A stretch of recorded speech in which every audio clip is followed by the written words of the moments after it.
Hello lovies, welcome back to my channel.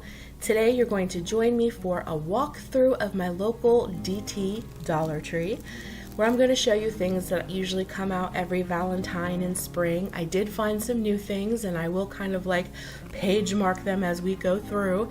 I'm not going to talk to you through the whole time. I'm just going to put this to some fun music and you're just going to walk through with me. So I really hope that you enjoyed this video. If you do, make sure you give it a big thumbs up. It really helps me out. If you're new here and you like what you see and you like life videos and Dollar Tree hauls and Dollar Tree DIYs, make sure you subscribe and become part of the Lovie tribe. Take care of you guys and always do what you love.